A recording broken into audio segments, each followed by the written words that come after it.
Hey, hello, how are you? This is a show for everyone else. Instead of going after top 1% of the world, we dedicate this podcast to celebrate the lives of the unsung heroes and self-made artists.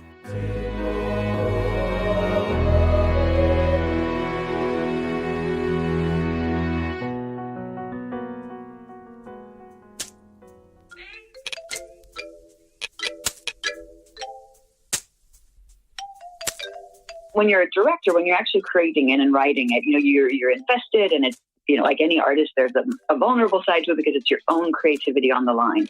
And as we know, it's like harder to be objective when it's your own creativity online. So it's great because the director of creation has that one step removed, and yet, cares just as much, but is the one who will be able to, notice if you go off track a little and bring you back in.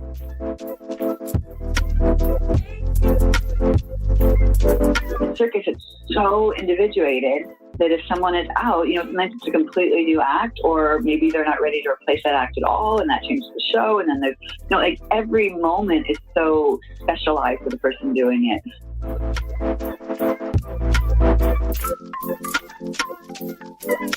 I felt like, we've seen so many, Pixar movies like Inside Out or Nemo, whatever, that are just, they're as enjoyable for kids and grown-ups, and just such quality and smart. And so we didn't really feel like there was an equivalent of a live show that was really as enjoyable for everyone in the family.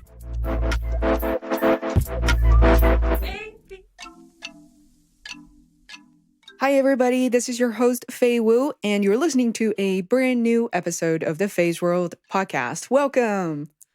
Today on the show, I have Shana Carroll, who is a founding director at the Seven Fingers from Montreal, Quebec.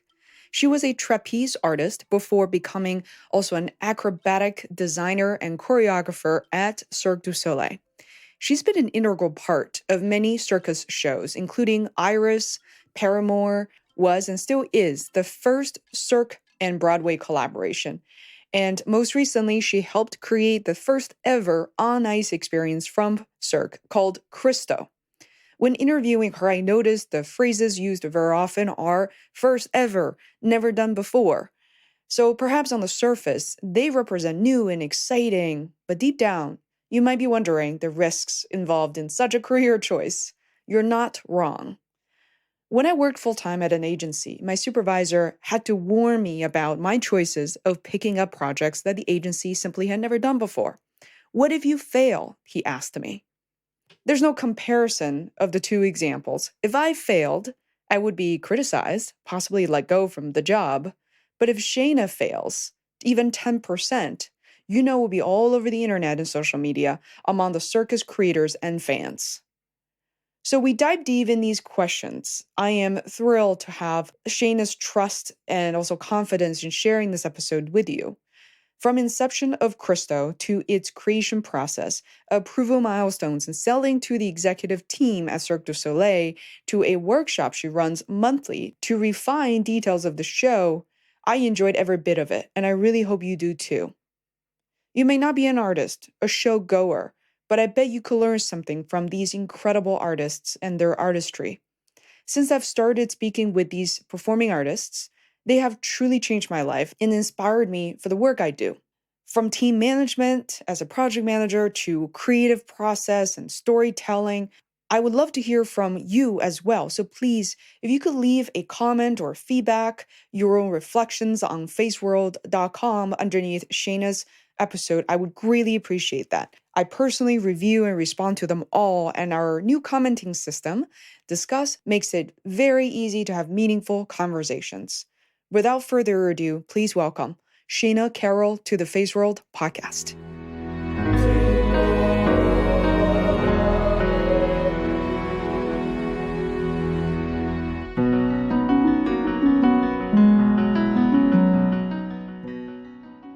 Shane, I'm so glad to be connecting with you and just witnessing everything firsthand. I wonder, how were you introduced to this new show, Christo? I'm so eager to know. First of all, thank you for saying all that. It's very nice to hear. It's important to me, of course, because working with people is one of the main reasons I do this. I mean, there's the creative side, but of course the human side is really what kind of drives me. So it's nice to know that kind of is, yes, so there's good echoes and everything. So it was almost a year and a half ago, last summer, with myself and Seb, my husband, with co-director Crystal, we were brought in to Cirque du Soleil and were, approached about this job to direct their first ice show. What was interesting was that we had, it had been years. We were sort of thinking, I mean, neither of us, well, Seb is a good skater, in a minimal way, but I don't skate at all. I'm from California and like completely new to the ice world. But there's a company called Patin Libre here in Montreal, and they do, there's like 5 of them, and it's sort of like contemporary dance on ice and really kind of modern, and they do very minimalist shows. And I saw them a few years ago, and that really just opened my mind up in terms of what, how it's a form that's kind of begging to be reinvented, and sort of reminded me of circus, in the 80s when there was traditional circus, which of course has its strong points, and there's really beautiful things about traditional circus, but it hadn't been reinvented and modernized for a long time. And Cirque du Soleil was part of breathing new life into it, and there were other companies as well. And I sort of felt like that was sort of begging to happen for ice shows in the ice world. And it was something that we've been thinking about for a while. I even mentioned to one of the directors at Cirque, like, oh, you guys should do an ice show, this was years ago, and knowing like what they did with with water, and thinking how a Cirque spin on that would be amazing. So it's something that really we've been thinking about. So when they came and asked us about this, we were just incredibly excited. There were people who, their reaction is the opposite. We say ice show, they're like, oh God, an ice show. And they get really very cynical about it, just sort of because their mind is really in sort of compartmentalize it as it is now. Anyway, so we were really excited about it. And also it's just, anytime as a creator, you have a whole new playground and a whole new element that just, you get to figure out how to approach it, how to create new material, apparatus, new disciplines. It's actually really, we thought we were incredibly fortunate to have this new playground and to collaborate with these new kinds of athletes and artists and everything. So that's how it happened. That was like a year and a half ago. Sheb was in Russia shortly after that doing a show there called Princess of Circus. So the first few stages of creation, just the writing of the show and all of that, I was sort of on my own for that. So I kind of wrote the show and storyboards and, met with the design team early on. And then he joined a little bit later, but was definitely there through all the rehearsals and everything like that. So you piqued my interest, as in you mentioned a bunch of things that I find really interesting and behind the scenes. And by the way, I find a lot of these episodes with circus actors and aerialists have become really popular. But, one of the highly demanded episodes is actually with directors and people who are working with these artists and the creators of the show. When you mentioned, storyboarding and such, could you give me an idea of what that inception looks like at the beginning? You're storyboarding and there seems to be a design team, and, who's managing the team? What's everybody's role in that at the beginning stage? Right. Okay. So we have at Cirque, there's someone called a director of creation, which I think is kind of similar to on a Broadway show, the producer, or, but I think, often the producer is, invested money. I'm actually not sure how it works, completely on a Broadway show, but the director of creation is there to sort of manage the creative team. And so really it's great in terms of, he'll be there to sort of organize everything and say, okay, you're going to meet with, have you, with the costume designer on Friday at 3, and then we're going to meet with the video guy. So, there's that just sort of kind of driving the machine the whole time and sort of asking the important questions at the right time and helping the brainstorming process and really just, kind of making sure, the train rolls smoothly. And we had a guy named Stéphane Nerjevic who was amazing, who I adore. And that really makes a huge difference. And also the director of creation is the one who ideally, sees the writing on the wall, because it's not, what's great is, when you're a director, when you're actually creating it and writing it, you're invested, and it's, like any artist, there's a vulnerable side to it because it's your own creativity on the line. And as we know, it's like harder to be objective when it's your own creativity on the line. So it's great because the director of creation has that one step removed, and yet, cares just as much, but is the one who will be able to, notice if you go off track a little and bring you back in, or, so anyway, so he was there for that. And then, we had a team of, when we say designers, there's costume design, set design, video design, props design, lighting design, choreography, skating design, sound design. So early on, you're meeting, at first it's one-on-ones until you actually, several months into it, get everyone on the table and try to have these creative meetings all together so everyone can bounce off of each other and, share the same information at the same time. But first it's one-on-one. So, I start out by writing the show, really like with, a pen and a paper. I sit down and write, a very preliminary script. For me, because I'm someone who comes from circus, instantly I try to, it's like two halves of a shell. I know certain disciplines that I want the story to take us to. And then I also am taking what I have in the story and thinking in terms of circus, what would best represent that dramatic moment. So there's a little kind of zigging and zagging as I write the storyline of where my story kind of allows me to go into circus and where, the circus is used to enhance the story. So I write the story and then keep, sort of rewriting it. And then there's a whole period where I have to essentially pitch it. I have to pitch it to our bosses. I have to pitch it to the designers, and I kind of keep telling the story over and over and over again. And as you do, you get little pieces of feedback, or you just self-edit as you kind of keep telling the story, and it starts to solidify. And then from there, the set designer will, take images that I spoke of and kind of propose something, and then that will be an exchange, and even have comments about the story that might open up my eyes and have me adapt something here or there. I've also worked in a very different set of creative field. In this case, more marketing, advertising, but generally speaking, I sort of have an idea of what the creative process is like across different industries. Sometimes it can be very frustrating, and when you push through, let's just say feedback, review, and finally approval. So I wonder, what was it like for you to kind of push through that, given I just learned that you're an American, you grew up in California, and I assume a lot of these approvers and folks could be from, are they in Montreal? I mean, do they have, what was it like, kind of that, is there difficulty in pushing through some ideas? Well, I've been in Montreal since 1991 and speak French. So I do feel like culturally I kind of straddle both countries. So I don't really feel that. And actually I started in Cirque in 94 officially, but even before that, my first husband was on tour and I would join. Anyway, it's a whole other thing. So basically since 1992, I've been pretty much, in that world. So in fact, I've been in other projects like on Paramour and Iris, where the creative team was less familiar with Cirque and with circus in general. And I felt like I often had to be sort of a translator and a moderator because I did kind of understand both worlds. Cool. And also because before I did circus, I did theater. So even when it comes to like when we worked on Paramour, like having an understanding of theater and of circus, which is not that common. So in my case, I didn't feel, what I found more frustrating was that I'll just say this frankly, there's a lot of turnover at Cirque. There's been, Guy sold the company, et cetera. And there's people who are, excellent people who, are sort of new to their jobs. And there's a certain quality of, like they talk about the sommelier who can like taste the grape and know what the wine is going to taste like.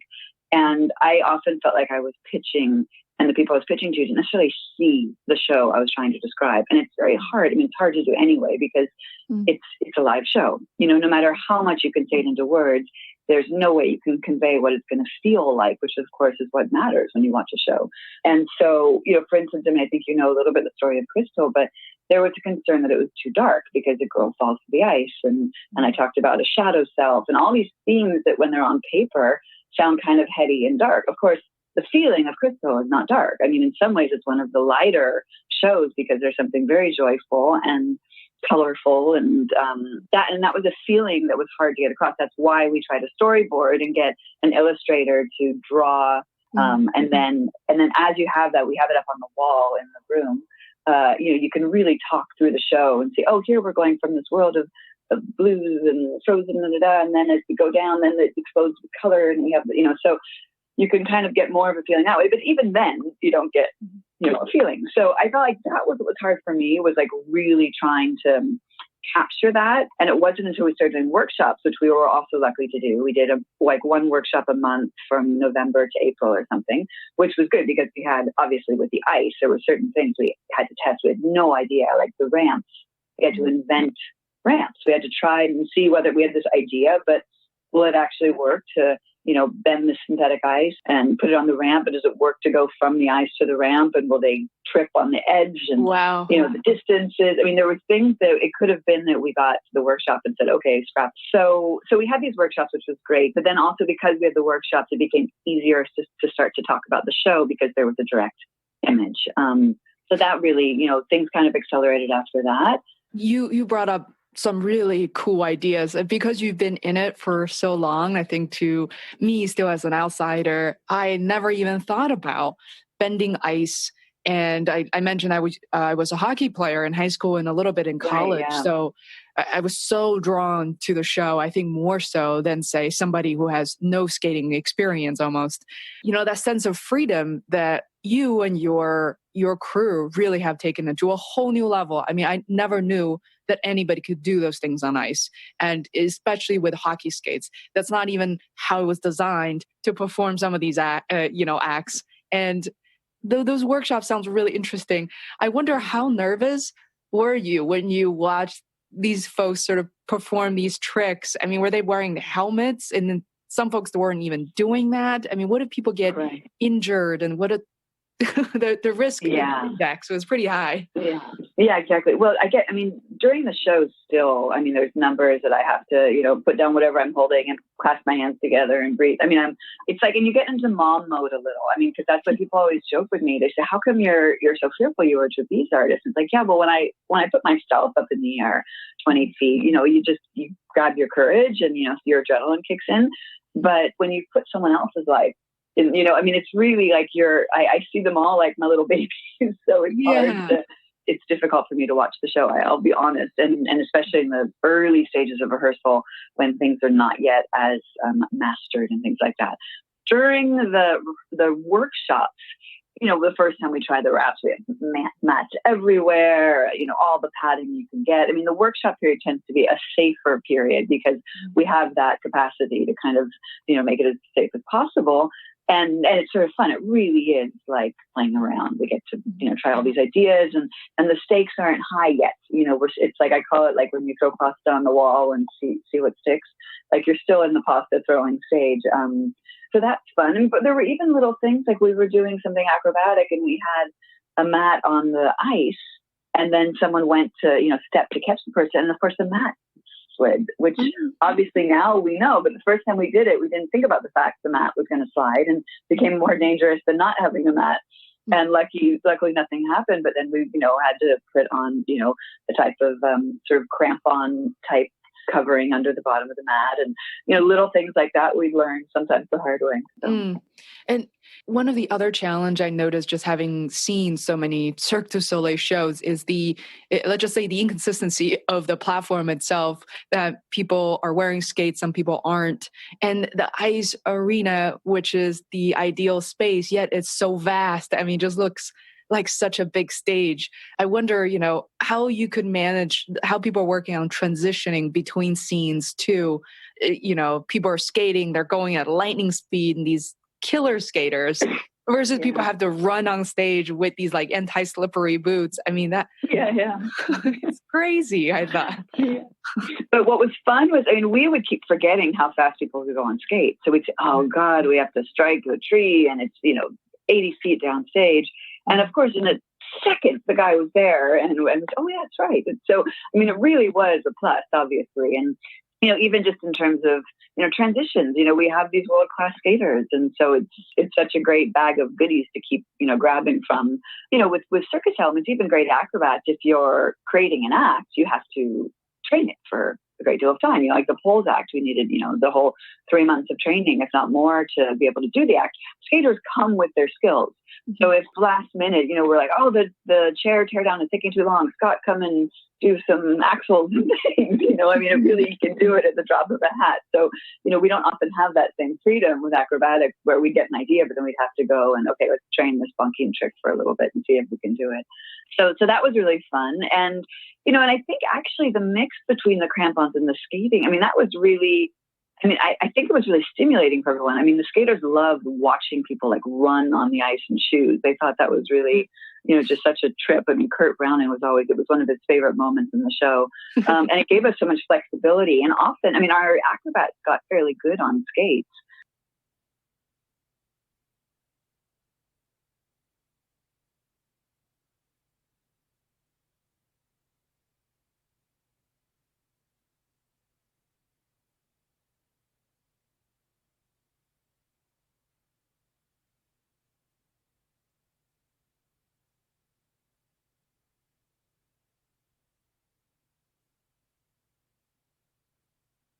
What's really unique, I don't know, it maybe it's just me. The way I see your position is that you are such an experienced acrobat yourself, and then you've performed, in various circus acts, and I've watched them on YouTube, and it's incredibly impressive.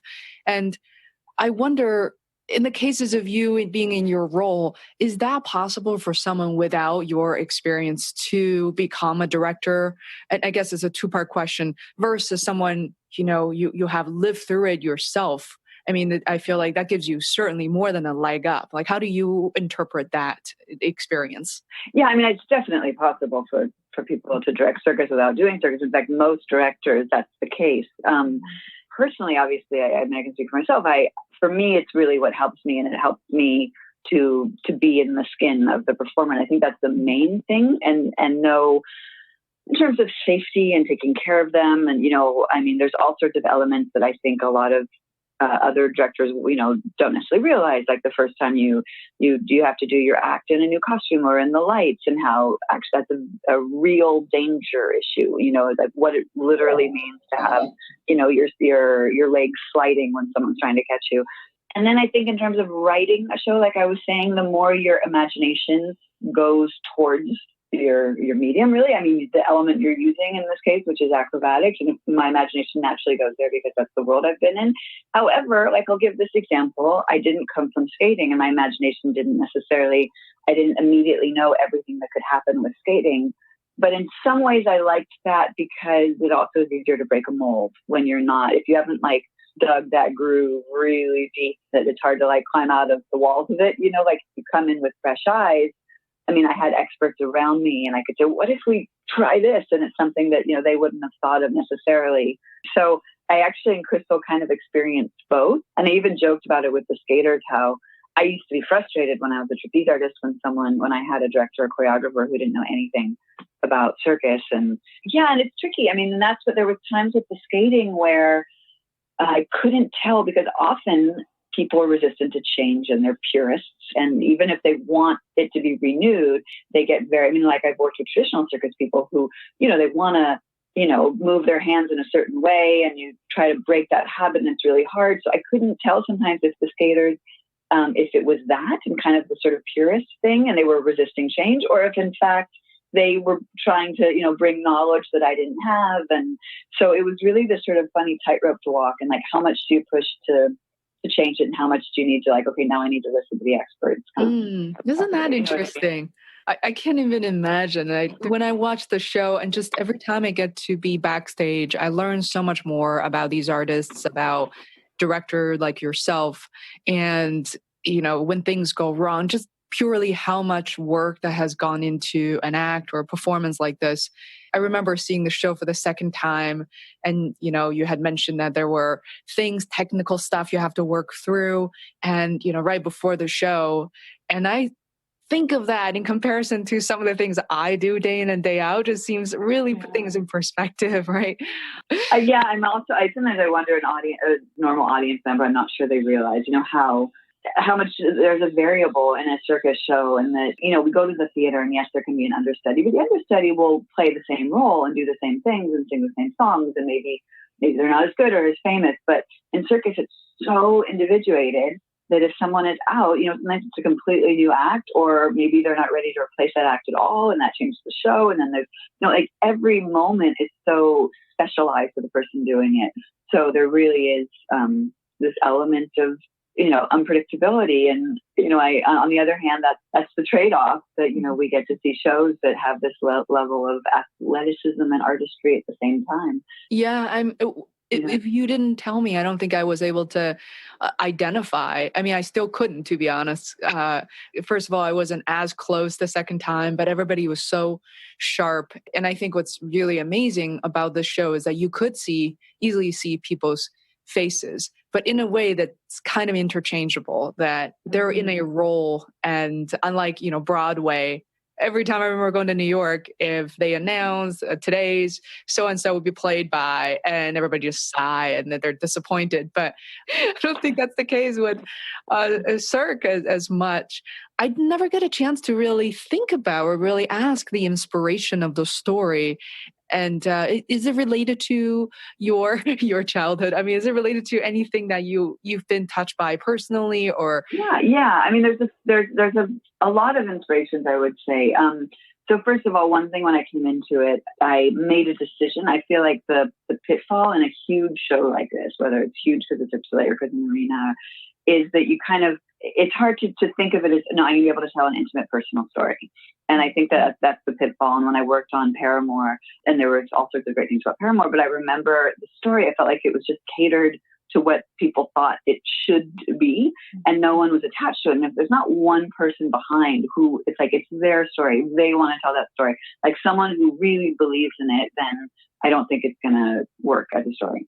So my goal coming into it is I wanted to care about the story, and I want in some way for it to be, my story was not literally autobiographically my story. So there were elements in it. I mean, definitely the sort of notion of the aspect of creativity and how you kind of have to go to these dark depths to sort of find, it's in the show, it's like the shadow of self, like in the Jungian sense, to find these sort of this power, and yet you have to kind of bring it back up to the light and not leave it back down in that darkness. And I feel like that is the struggle of being an artist, and a very, it's a difficult balance to find, to be able to access this depth and not like get, drawn down by it. So there was that. Also, I have a daughter, I have a 9-year-old daughter, and it was important to me that it was a story that she felt not only could connect to, but to a certain level empowered by. And I also noticed that she, and I'll say not just because I have a daughter, but because I've been to a lot of ice shows, and quite often it's moms and daughters. There is something that's a little bit more family oriented than a normal Cirque show, and even more female oriented. So that was also a choice. I just felt like I wanted to not alienate that audience as well. And I felt like, we've seen so many, Pixar movies like Inside Out or Nemo, whatever, that are just, they're as enjoyable for kids and grown-ups, and just such quality and smart. And so we didn't really feel like there was an equivalent of a live show that was really as enjoyable for everyone in the family. And then, which they do deal with, sort of deeper and more serious subject matter, in something like Inside Out and things like that. And I noticed that Sati, my daughter, that might be her, but she, I would take her to, I'd say other Cirque shows, and she really wanted to know, why, okay, well, who's doing that? Oh, they're birds. Oh, why are, she really wanted to care, and she wanted there to be a story and a meaning, and would disconnect when there wasn't, because in a way she's too young to really understand, the training behind this and how impossible it is. And, she's seen so many things that are impossible that she doesn't understand, that, what makes that different. So I wanted the idea of stakes was one of the first things that came to me, was, knowledge. This whole thing, okay, creativity and but that we needed to, the idea of her falling through the ice from the beginning, and that something has happened to this character. And I think that's why often, Disney movies, a parent dies in the beginning or something, to go on a quest, you need high stakes. You need something to be going towards or away from. So then, as we got, we had that basic storyline. I actually myself went through breast cancer treatment 2.5 years ago. So this element of like fighting for your life became really also another theme that I found important. And so in the end, when she's, there's the whole text about fight for air, and she's trying to break through the ice. That was sort of another aspect that I kind of wanted to integrate, that really there was something defiant about it and active, and it wasn't that she was just freed or anything like that, that it really became a question of choice and determination and everything. So, and choosing life. So there's a lot of, like I said, there's a lot of different inspirations. And even at the end, we do this pinwheel, like after she comes out of the ice. So a pinwheel is a really classic ice skating from, the 30s or whatever it is, where they all join hands and they spin in a wheel. And I said I wanted to do this as sort of an homage to old ice shows. And all of the skaters were like, oh no, we're doing a pinwheel. Like I just was suggesting the tackiest thing. But also what I wanted was that when she came out of the ice at the end, the symbolism of this community coming around her, and just sort of once again, in terms of themes that mean something to me, that really discover our power and our creativity, and we break through the ice. But in the end, it's also that community and that tribe that kind of keeps us afloat. And so I wanted to capture that. So that's actually, for me, that's always the moment that gets me. Like I get kind of teary, even though it's just a tacky little pinwheel. But no, it's good to know. I was going to say, what is your favorite part? And to see everyone coming together. And it's such a powerful thing. And even if people don't get exactly what you're describing, but that's why it's really powerful. And I think that the sense of community is powerful. And, I heard you say that you were also fighting for breast cancer. And one of my close friends is going through that. And she's a writer. And she posted something very simple on Facebook yesterday. And I just noticed somehow, like, she has been transformed by the experience. Her writing, her word choices are so powerful, even though they were so simple. And I feel like these experiences really transform and really elevate us, especially when it comes to our creative endeavors. So with that said, I think that one of the things, I know it's always tough to face, and with you creating and devoting so much of your life, your energy, and not to mention the crew members, with everything we do, with myself, podcast, designing a website, whatever they may be. I mean, so, with something that you created, I feel like there are always going to be praises and criticism. And because it's part of Cirque du Soleil, and people have this, pre-existing or preconception of other shows they have seen in the past. Mm-hmm. And so how are you dealing with the praises and criticism? Like, how are you interpreting or responding to the audience feedback? So it's funny, I had a choreographer when I was younger who never read reviews. And she had a phrase, she said, the good ones go to her head and the bad ones go to her stomach. And it's funny because I actually felt like with Crystal, I didn't read. There was one review that, our PR person said, you should really read this one. And so I read it. But in general, I was trying to avoid them just because it really is. I mean, I know that about myself now. I mean, it's like you've just had a baby. I mean, it's like, imagine, you give your blood and your life, and, and not only is it, like I said, your creativity on the line, but the fact that you take care of these people, and you're invested with all of these humans, these individuals. And so, I was saying, it's like you give birth and have a baby, and everyone's standing around going, oh, I think his eyes are a little small, or, exactly. It feels a little like that.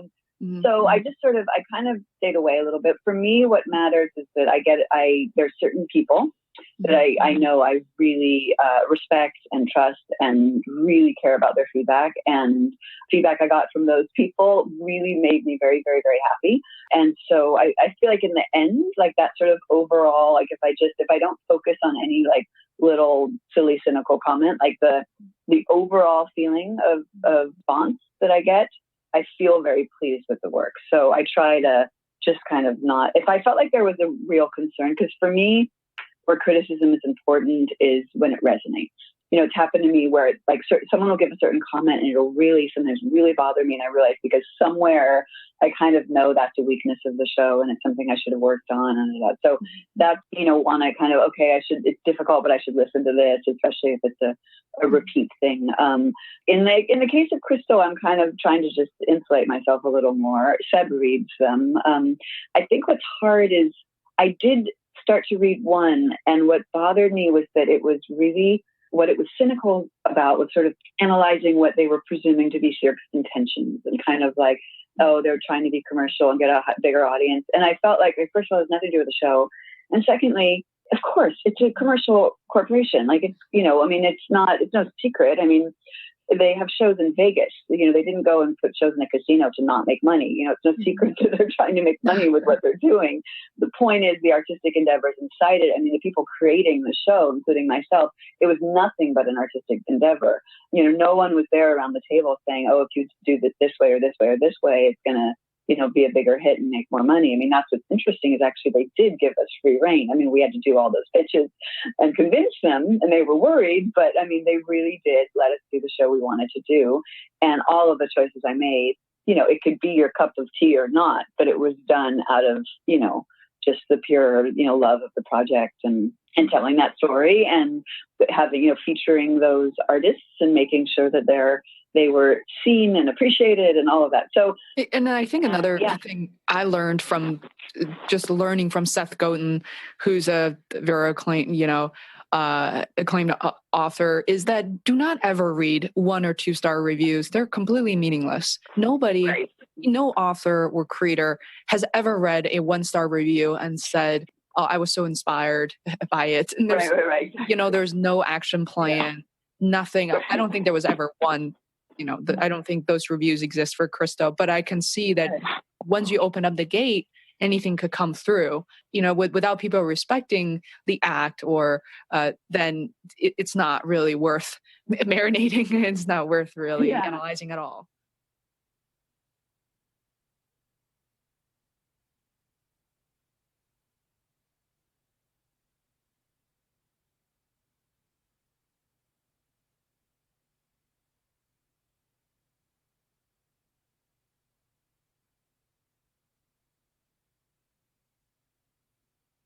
What I find really interesting about your career path is now you mentioned Paramour and Iris, and I just want to scratch some of the other questions perhaps is Paramour, for those listeners who have not seen it before, is that it's also a completely brand new, first ever Cirque and Broadway collaboration.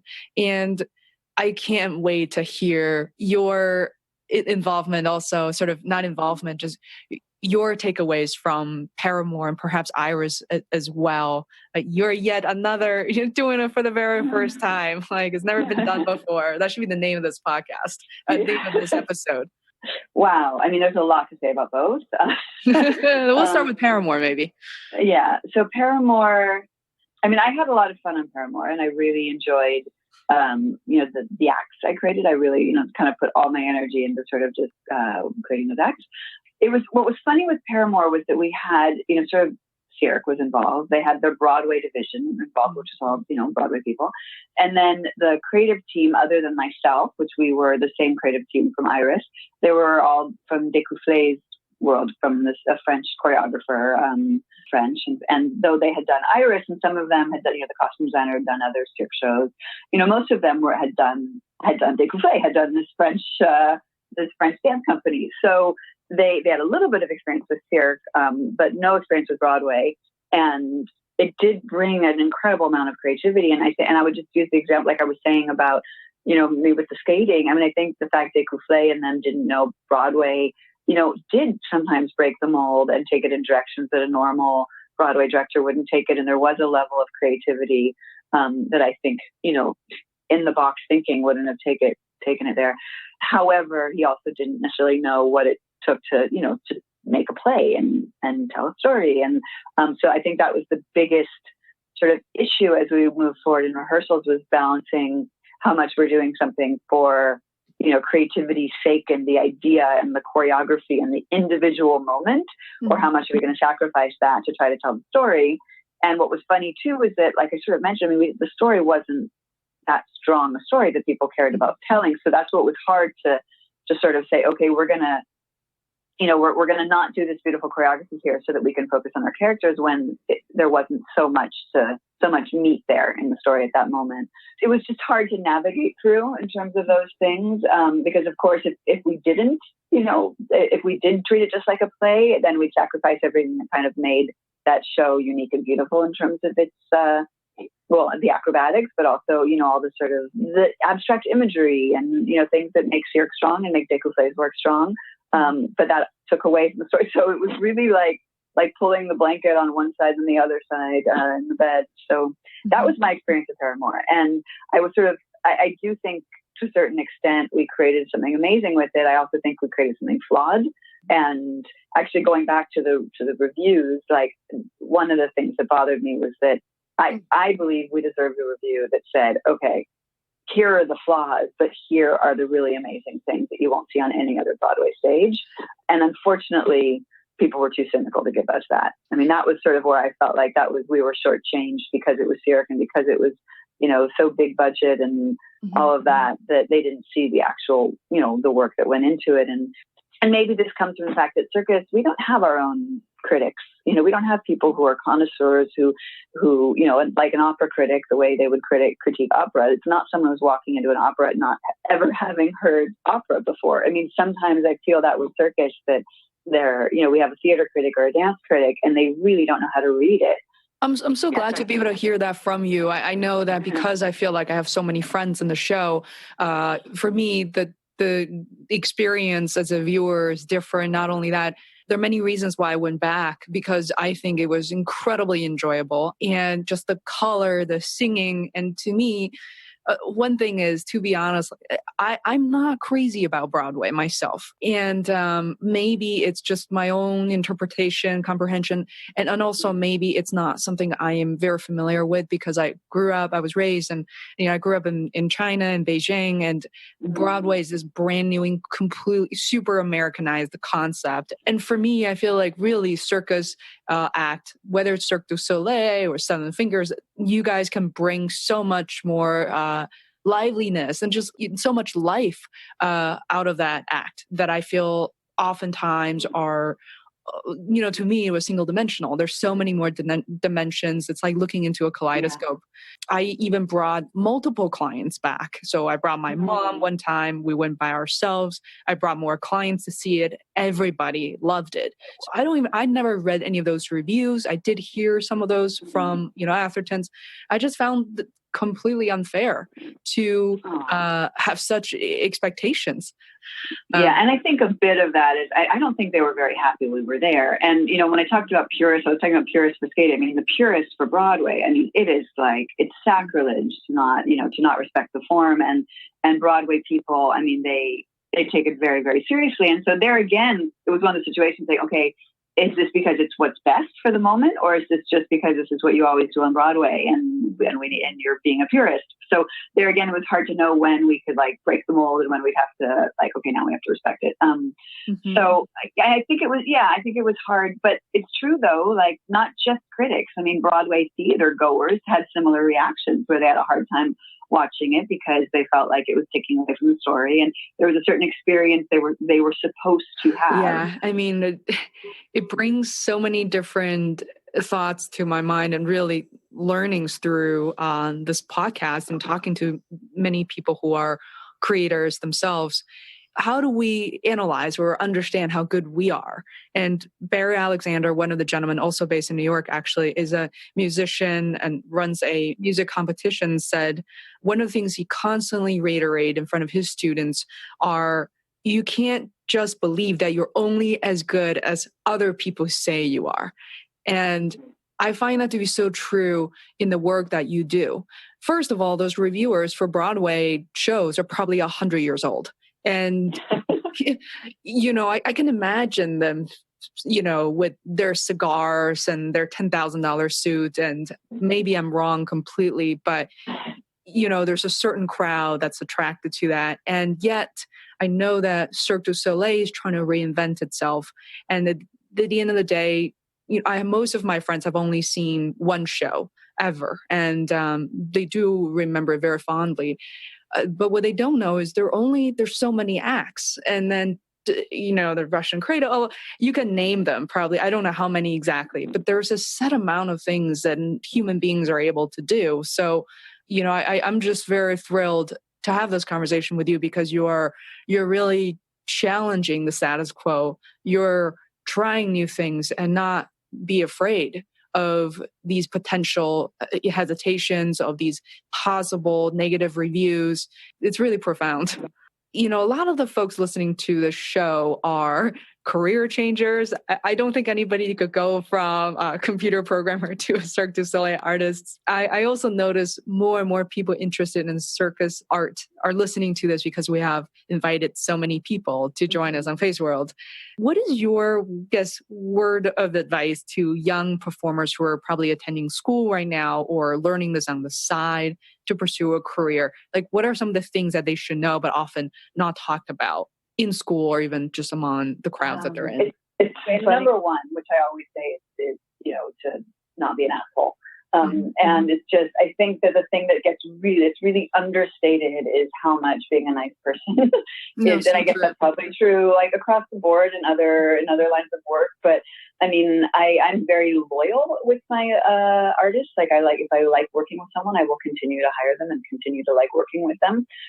And for me, there's nothing more valuable than having a little gem of a person on a team and someone that first of all, for the work too, in terms of safety and all sorts of things, having someone who is a team player and, willing to jump in front of, to catch someone in the air, all of that. I mean, it does take a certain mentality, but also just, being nice to work with. And so, I mean, I really think that there's a few people that I just find, I'm burned on that I had bad experiences working with and won't hire them again, no matter how talented they are.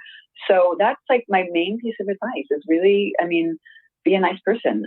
For me, it kind of goes both ways in terms of, not only can you not listen to the white noise, the negative criticism, but you also can't believe your own hype too much. And I always kind of tell myself, stay in the middle. Like I kind of almost visualize it, just stay kind of in the middle, stay grounded, because you can kind of get pulled in either direction and then you take your eye off the ball. And if I know for myself, if I just focus on the work, and I love the work. I will always love the work. I love being creative. If I look at it, that's the other thing is I feel like creativity is, I think John Cleese said that it's indistinguishable from play. So if I know if I'm playing, then I feel like I'll be doing good work. And so if I start getting into, if I let my brain go into who's liking it, who's not liking it, then I take my eye off. I think, again, like you said, so many of what you talked about apply across so many different disciplines, industries. It's absolutely true. And that's my number one thing is don't be an asshole, be a nice person, be kind, because that really, that's what, at the end of the day, is what matters and what people will remember about you. There's so much more I feel like we could talk about. Shana, I would love to stay in touch with you. And I'm absolutely eager and supportive of your endeavors. And so, all right, Shana, have a great rest of your day. Okay, bye.